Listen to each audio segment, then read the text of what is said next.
Oh yes, I didn't forget about this video. This is going to be my top 10 favorite movies of 2017. And before you say anything, I know what you're thinking. I understand. This video is months late. I should have done this in December of last year, or at least January of this year, but I didn't. I was that schmuck that kept putting off videos for one reason or another, but you know what? I'm doing it now. I said I wanted to do it. I have my list made up, and my motto is better late than never. So let's do this. I threw a box at my friend at work today, and now I'm doing my top 10 favorite movies of 2017 video. It's not really a good combination, but oh well. So a few disclaimers before I get into my list. These are my favorite movies of last year. This isn't a definitive list of all the best movies, critically acclaimed, Oscar-worthy movies that came out last year. Hell, some of those movies might not even be on my list for one reason or another. These are my favorite, the movies that I enjoyed the most of last year. And that's another thing too. A lot of people named their best of the list movies the best movies of 2017 or whatever. I name it my favorite movies because for me, some of these movies might not even be the best for some of you people, but they're my favorites. So the movies that connected with me the most. So with that being said, I got a few honorable mentions and then we'll get into the list. So let's do the honorable mentions first. My honorable mentions for 2017 include Life, Wonder Woman, Guardians of the Galaxy Volume 2, Captain Underpants, the first epic movie, Dunkirk, the Lego Batman movie, Split, and Jumanji: Welcome to the Jungle. A few more honorable mentions that I did last year, but you know what? Those movies were good, they just didn't make my list. So let's get on with the actual list with my number 10 pick. Starting off my list is SpiderMan Homecoming. Now, I already did a review of this movie. Most of these movies on this list I already did reviews of, so if you want to check those out, they're on my channel, feel free to. SpiderMan Homecoming is a movie that I really enjoyed. I saw it twice in the theater, and it's turning out to be one of my favorite Marvel movies. It's got a great cast. Tom Holland and Michael Keaton are the two standouts of the movie. It's got great action sequences, and it's a good movie of tying into the Marvel Cinematic Universe while still being a great Spider-Man movie. And that's something that the Amazing Spider-Man movies forgot to do. But I was blown away with Spider-Man Homecoming, and for me, it's one of the best. Coming in at number 9 is Get Out. Get Out really surprised a lot of critics and moviegoers all over, including myself. It was the directorial debut of Jordan Peele, and he really knocked it out of the park with this one. It was funny, it was suspenseful.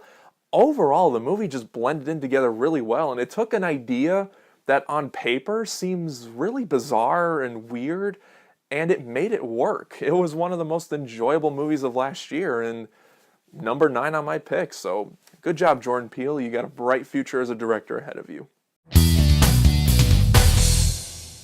Oh, hi, number 8. What a funny story. The Disaster Artist. This is one of the movies that I really regret not seeing in the theater. I saw it on Blu-ray when it came out, and when it ended, I was just speechless. This is a really great movie about the making of a really terrible movie. It's about the making of the movie The Room. If you haven't seen The Room, check it out. It's one of the worst movies ever made, and it's the weirdest movie you'll ever see in your life, but it's so good, so entertaining. And James Franco's passion for that movie really shows in the making of this movie. It's funny, it's heartwarming, it gets intense in a few places, but overall, it makes a movie that makes you look at another movie from a different perspective. I used to look at The Room and just be like, how can someone make anything that terrible? And then I watched The Disaster Artist and I'm like, oh, that's what happened there, and that's what happened there. It all comes together in this hour and 40-minute movie, and it's really worth checking out. If you haven't seen The Disaster Artist or The Room, check them both out. Coming in at number 7 is John Wick Chapter 2. I stand by this as one of the best action movies I've ever seen. The original stands as one of my favorite action movies of all time, and this one's right next to it because everything about this movie was insane, and I mean that in a positive way. The action scenes, oh my god, they're breathless. It's weird to say that an action movie is breathless, but it's true. It's just what they accomplished is just so amazing, and that's what sells this movie, is how amazingly well done the action scenes were. But on top of that, the story is really good. The characters are really good. I cared about John Wick and what he was doing in this movie. Not fully like in the first one, but I was still behind him on his mission to do in this one. It was really good. I'm glad they're ending the John Wick series as a trilogy, because I feel like if they were to draw it out more, it would just be one of those forgettable action series, and we don't want that. So, good Wick, John Wick Chapter 2, and I can't wait for Chapter 3. On to number 6, we have Logan. What can I say about Logan that hasn't already been said already? It's truly incredible. It's the best Wolverine movie we ever gotten. I know that's not saying much because X-Men Origins was really bad and the Wolverine was really good up until the last act of the movie. But this isn't just the best Wolverine movie we've ever gotten. For me personally, this is the best R-rated action movie we've ever gotten. At least the best that I've seen. Yes, I know there's Deadpool. I really love Deadpool. But Deadpool and Logan are two separate movies. You know, there's the serious drama with a few little hints of humor in there, and then there's the comedic type of R-rated movies. And I tend to enjoy the serious ones just a little bit more than the comedy ones. And I know a lot of people aren't going to agree with me on this. They're going to say, no, Deadpool's the better movie, and that's fine. For me, Logan was the best. It broke my heart to see one of my favorite comic book characters just so beaten down and broken with what's happened in the past, and the ending was 100% satisfying. I love Logan. I stand by as a perfect score reviewed movie, and I stand by that. On to number 5, we have Baby Driver. This is probably the biggest surprise I've ever seen in a theater ever this past year. I saw the trailer for it and I was just like, yeah, that seems pretty cool. And then I saw the movie and I was like, holy shit. I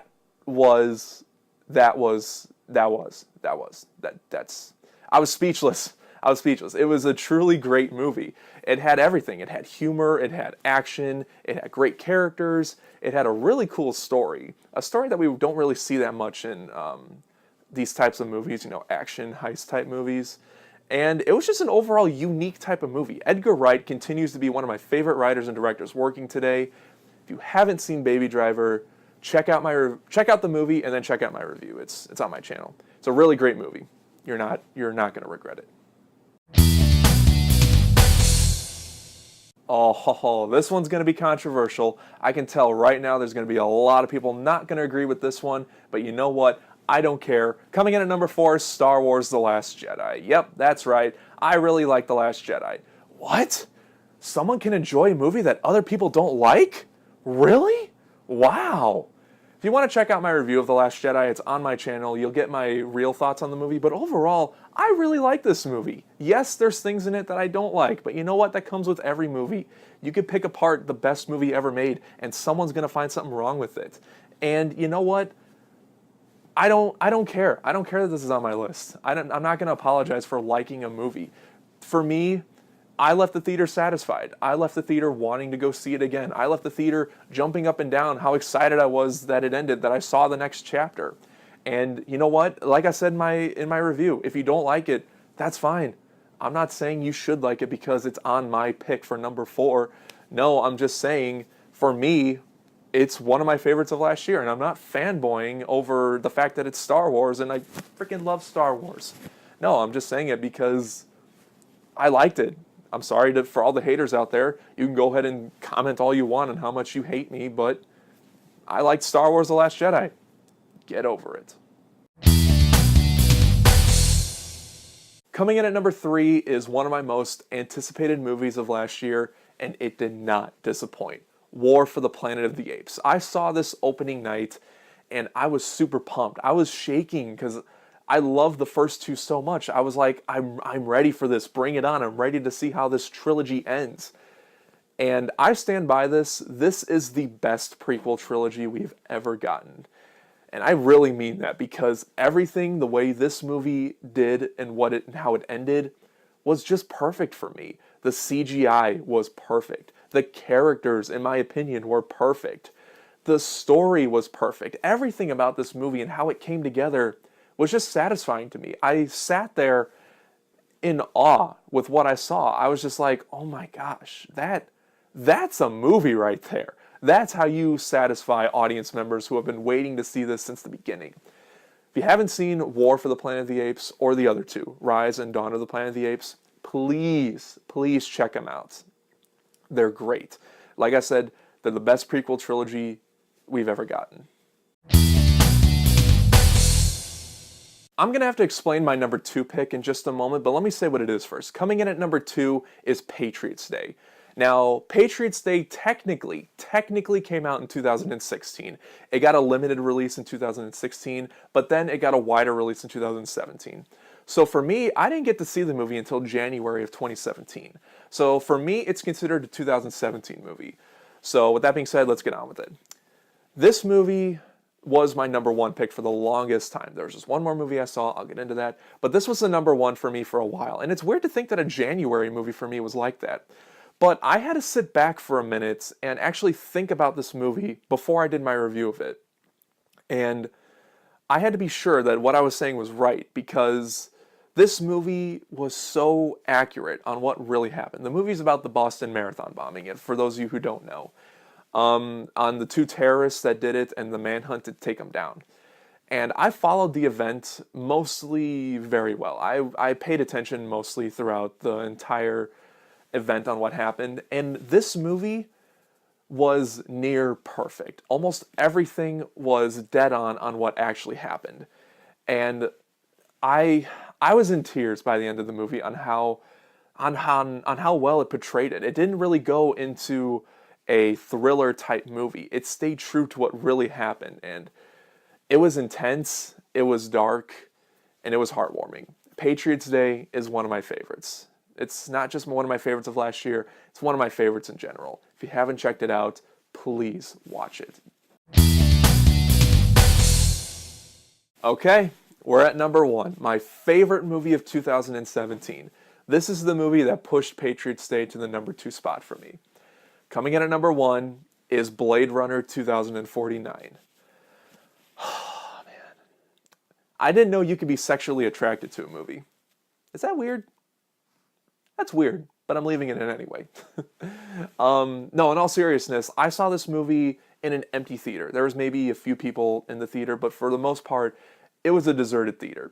And when the movie ended, I said to myself, why is no one seeing this movie? This is as perfect as a movie can get. I've heard people say this movie's boring, this movie, I don't get this movie, I don't understand it, and that's fine if you think that way. A lot of people said that about the original Blade Runner, and look at the original Blade Runner. It's one of the best sci-fi movies of all time. And this movie continued what the original Blade Runner did, but was its own movie. You don't need to see the original Blade Runner to understand what's happening in this movie.